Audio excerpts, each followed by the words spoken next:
Welcome to the Ditch the Struggle podcast. I'm your host, Alana Rosso. I'm a graphic designer turned career and success coach who knew I could do better, but kept falling short of where I wanted to go.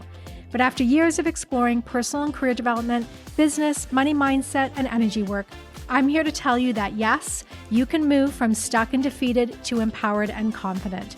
Ready to dive in? Awesome. Together, let's ditch the struggle.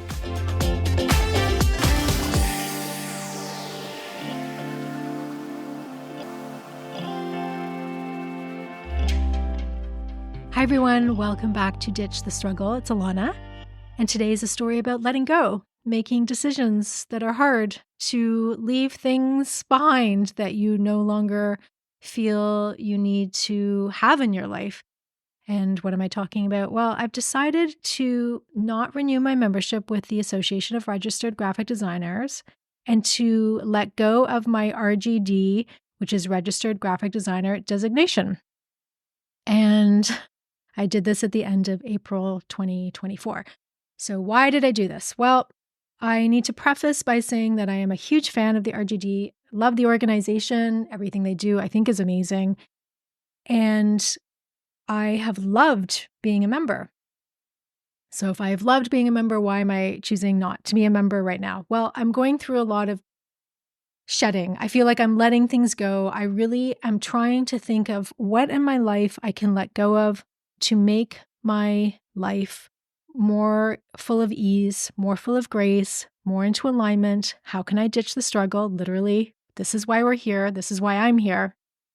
And my tendency is to take on things when I'm trying to make my life better and easier. And I'm really consciously trying to learn to let go of things because that is actually harder. So I'm like shedding, letting go. And I talk about this quite a bit in episode number 5. So you may want to go back to that where I do a New Year's exercise on, what I want to bring into my life and also what I want to let go of my life. And I've had a pretty busy year so far. And you may hear it in my voice today, I'm a little tired. I have just started working with a new design client. So ironically, I'm actually doing a lot of design work right now. New client, learning that, figuring it out, long days, like just pretty tired.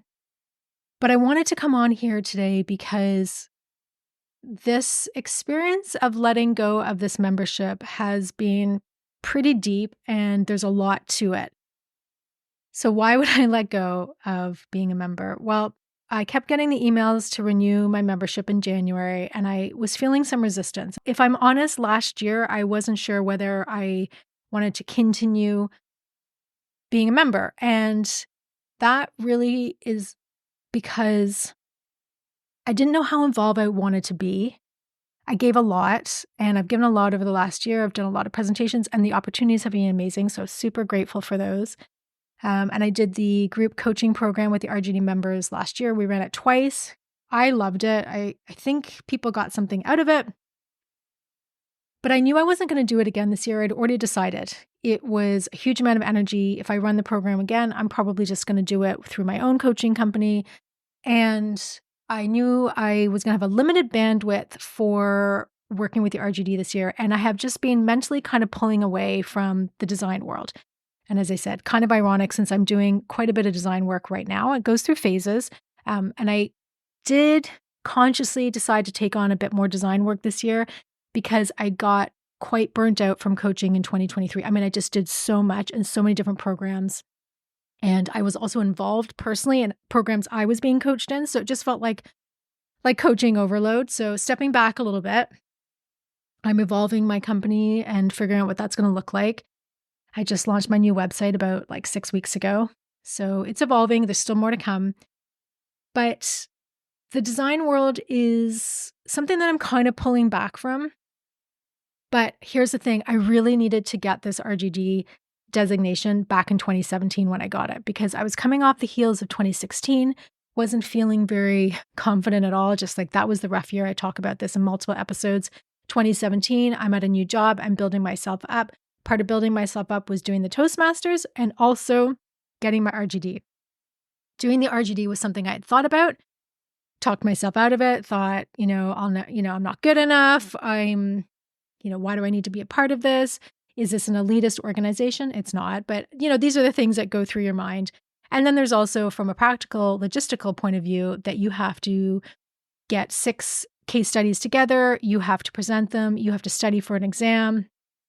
There is quite a bit of work that's involved, and as it should be, because you are, getting a designation that means something. So you would get the RGD designation that you can use after your name, which I've used for years. Some companies really appreciate the RGD, but truthfully, there are companies out there, they don't still know what it is, and they're not going to, they don't care. But some companies do. And to be honest, when I see a job listing and they want an RGD designation, I actually kind of like that because it means they're understanding the value of design maybe more than others. So in 2017, I decided to go for the RGD designation, do all the things, do the exam, the whole thing. And I will tell you, once I submitted my case studies in email, I had a massive anxiety attack that was so bad, I had to go to my garage. And at the time we had a punching bag up, I had to go Rocky style and punch it out. And I think it's because it brought me back to school. The evaluation piece, here's what you do, and now you're going to get evaluated on it. So, and college was not an easy experience for me. It was pretty traumatic. So I feel like it triggered a bit of that. But anyways, got my designation, which was really nice to have. So I climbed the mountain. I'm the type of person who loves to climb a mountain. Not literally. I just need to get and do something big and have a big, juicy goal. And then once I'm there, I actually will get bored pretty easily. And that can be a challenge in my career. So for me, I had to get the designation. I wanted it. I wanted to build myself back up again. It was a very conscious decision to be like, okay, you can do this. You are going to do this. And this is a great goal to set. It was absolutely a great goal. I just one of those people that needs to, do hard things. And I do feel that doing the hard things builds a confidence. So it did have a huge impact on my confidence. I have since helped other people get their RGD. And I have coaching clients that I've helped with how they can kind of get more involved in the RGD and, do all the things they need to do to get that certification. And I love helping people with their portfolios too. That's just one thing. If I'm working with a creative, we will spend some time just really digging deep on that portfolio because it's a representation of you. And there's a way to do it that I think can showcase anyone's talents really well. So, okay, so why am I deciding to back out? It's that letting go piece.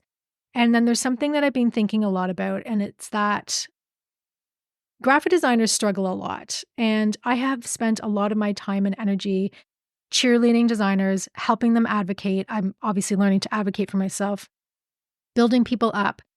I'm trying as hard as I can to help designers recognize their value and communicate that value to others.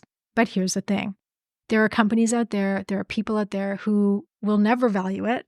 And that's with any profession. So I'm not just, going down that rabbit hole, but there will be people and organizations that don't appreciate designers. And in Canada, I feel very confident saying that we are underpaid as designers. When I talk to my American clients, like my designers that I coach from the States, they're paid so much more money than the graphic designers in Canada. It's shocking. Sometimes 50% more for the same role.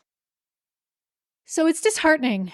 And there is a lot of struggle in the design community, and I have tried to help shift that. And the RGD has done an incredible job of also trying to shift that.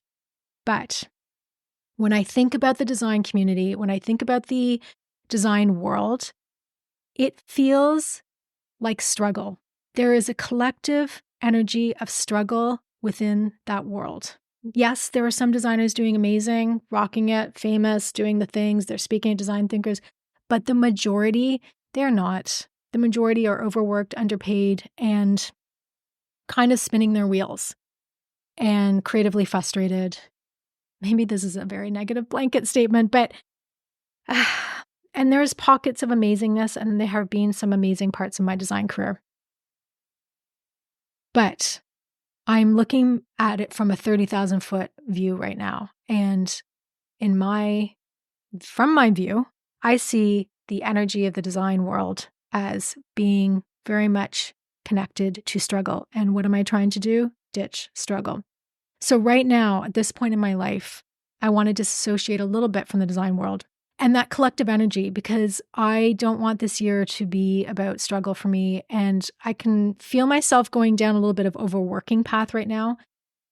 I've just been, putting a lot out there, and I need to reduce, it's almost like decluttering, reduce my commitments. So I don't plan on really doing much volunteer work with the design community this year. I need to come back to what's important to me, and I have to stay in alignment. And part of that decision was, not renewing this membership and taking a step back and seeing what that can look like. Now, interestingly, I had in January, when membership dues were due, about 5 different designers reach out to me, not sure about whether they actually wanted to stay in the organization, because they, for whatever reason, they gave me their reasons, and I listened to what all they were. And I reached out to other designers and I said, okay, so why are you staying in it? What are you getting out of it? And I really wanted to learn what they were getting out of it, because I was also questioning it. And definitely my husband was also kind of like, I think you might want to take a step back from it because it's draining you, and I'm not sure if you're getting what you need out of it. And so I had to be kind of really honest with myself that, do I need this at this point in my career? I've been doing this forever. Do I need initials after my name?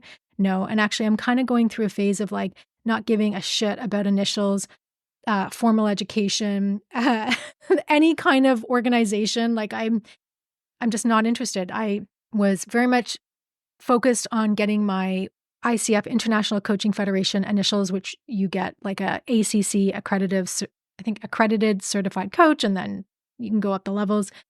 I'm a certified coach from a school that was certified by ICF, but I don't have my ICF credentials, which is a whole other procedure, a whole other exam, the whole thing. And now, honestly, I don't care. I just do not feel like right now in my life, I need any of these initials. I need any of these certifications.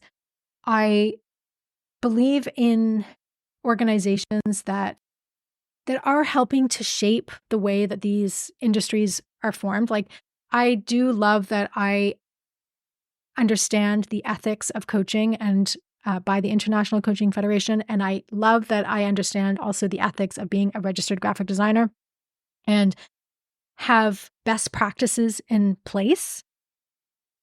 I just don't feel like I need to have these initials. I know a friend of mine got just so annoyed with everyone putting 500 initials after their name on LinkedIn and started ending her emails with DAH. And I was like, what's DAH? And she goes, oh, drives a Honda. That's so funny. Anyway, at this point in my life, at this point in my career, I don't know if I need to be involved in a design community. I plan on just doing a little bit of design work and kind of chugging along. I don't have any ambitions with it. It's just going to keep going as a part of my income, as a part of my, skills that I can bring to the table. I enjoy it sometimes, and sometimes I don't actually. But right now, I'm really enjoying a few of the clients that I have, because the ones that I am working with, I really like, and they're great to work with. So I'm in a good place.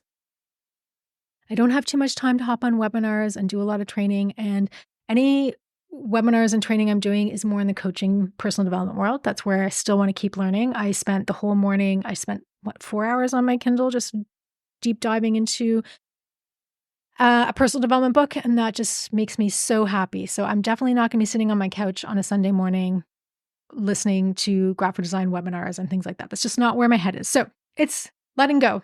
And as I have always said, it's sometimes hard to let go of what you no longer want, because it was part of my identity. It was part of who I am. People know me for that. Well, one of the things they know me as is a RGD. And I will say, for that first 24 hours, I, emailed the organization. I was like, listen, I've loved being a part of it, but right now I'm going to step back, is basically the gist of it. For the first 24 hours, I was like, this feels weird. Like, I had to take the initials off my LinkedIn and take it off some collateral, and I probably have missed something, but hopefully I'll get to it. And after about 24 hours, I was totally at peace with it. I was like, okay, I'm just closing that chapter for now. And there was a lot of fears. It's like, well, then am I ever going to be able to speak at Design Thinkers or participate in it? Will they not want to have me because I'm not with the initials anymore? I don't know if that's true. I haven't asked them, but right now I'm just going insular. I'm thinking about myself and what's good for me. And for me right now, I kind of want to disconnect from a lot of extra responsibilities, extra commitments. I just want to think about what's good for me. And also, my coaching clients, I'm very focused on them as well. So there's a lot of time and energy that goes into that. So I can't do everything, and I tend to overdo things. So what can I let go of is always a question I'm going to ask myself, because I find it the most productive for me as someone who tends to take on too much. And as I said, I'm going through a bit of a shedding season. That sounds like a dog, but I'm going through a shedding phase where looking at what I can let go of, why I'm doing things. Do I need to have a certain designation or certification because that's what I think I should have? Is it actually helpful? I'm questioning my whole education system. I will tell you that if I was doing things again, I don't know if I'd go through a formal college experience again. And I love education, so I'm binging information all the time and reading every single day. But I'm questioning a lot of the choices I've made, and I'm challenging myself to let go of things that potentially are no longer serving me right now. So that is why I'm making this decision. And I'm still always going to be here to support all designers, advocate for designers. I'm going to have lots of designers on my show. And actually, I just recorded a couple days ago an interview with an amazing graphic designer from the Design Association, or she's in the Design Association. She's also been doing it a long time like I have. So we are going to talk about creativity. We're going to talk about design and that whole world throughout this podcast. And I'm going to continue to talk about letting go of things and offloading and quitting, because I'm a commitmentaholic.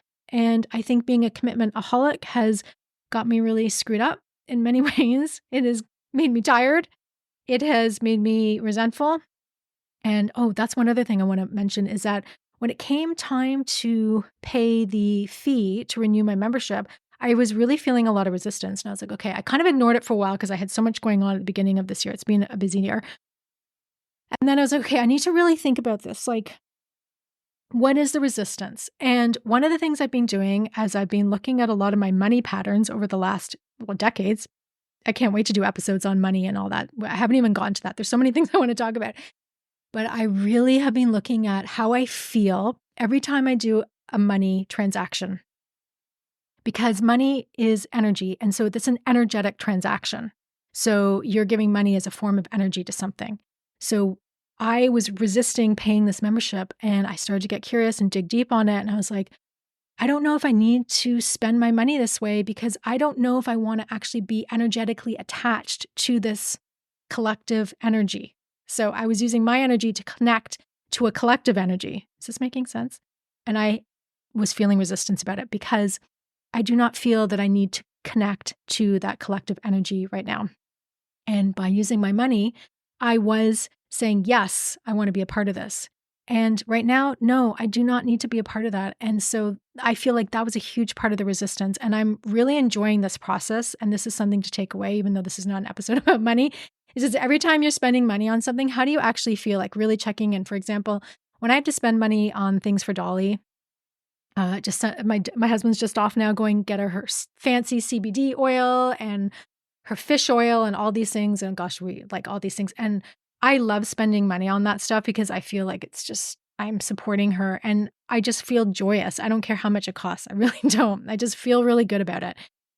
I even try and feel good about certain things that are tough to pay, sometimes bills and things like that, and recognize value. But the things that are optional in our life, the memberships, the gym membership, the course that we're taking, the beauty product, like how do you actually feel when you have that transaction? So in this case, there was resistance and I realized, okay, this is a red flag for me. I have to look at this because I don't want to just automatically pay for it and do something because it's expected or because I think I should. I kept really having that conversation. I was like, oh, I should be a member. I should keep these initials. I should keep supporting the design community. Well, I will tell you, I will absolutely keep supporting the design community. Anyone can reach out to me anytime with like questions about their design career. I will show up somehow. I just don't know exactly what that looks like. But you got to let go of the shoulds. And I have said that in 2024, I'm going to have courage and do things differently. And part of doing things differently is sometimes letting go And in this case, I made a decision to let go of something small. I know it's just being a member, but you know what? These memberships, these initials, they do become part of our identity. So in a way, I was letting go of a bit of my identity. And I've also been obsessed with the concept of identity lately. I've been binging personal development stuff about identity. And I do some of this in my coaching work, but I feel like I want to go deeper with it. And I want to have conversations about this on this podcast as well, because we define ourselves a certain way and it gets very uncomfortable to let go of that. So someone who is a doctor, that is a huge part of their identity. It's Dr., Mark Smith, whatever it is. And if you let go of that, well, that's a huge deal. So an RGD is not a doctorate, but it is still a piece of my identity. And we have all these initials and we have all these titles. I'm kind of just wanting to strip it all gone. I just don't care enough about it. And I know that I am a good, if not great, graphic designer. Not exceptional maybe, but I'm good and I'm great because I've done it for so long. And I don't, at this point in my life, need to have that validation. But at a certain part of my career, I absolutely did, and it was valuable. And I'm so happy I did that. So you got to look at what phase you are in your life, what phase you are in career, especially at the beginning of career. Things like getting designations can be exceptionally helpful. It can build that confidence. Yes, it's an external thing, but it means you've accomplished something. You have to work really hard to get it, right? So you got to just see, though, if things are making sense and if you're deciding to get something because you think you should. You got to let go of those shoulds. So I encourage you, just from this little story of thinking about what you're doing in your life, what you're taking on, what you might need to let go of, what part of your identity you can shed in order to feel lighter, more in alignment, and ultimately happier. Take care, guys.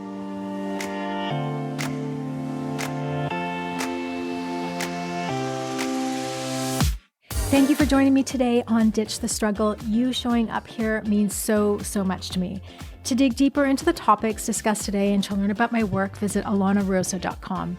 And don't forget to download your free resources while you're there. And if this episode resonated with you, please share with others who also want to ditch the struggle. Go ahead and subscribe to the podcast, leave a rating and a review, and let me know what you'd like to see more of on this podcast. And before I go, I want to leave you with my 3 favorite ways to ditch the struggle. Be your own best advocate, take baby steps for the win, and forget about a linear career path. It's overrated and you are doing just fine. See you next time.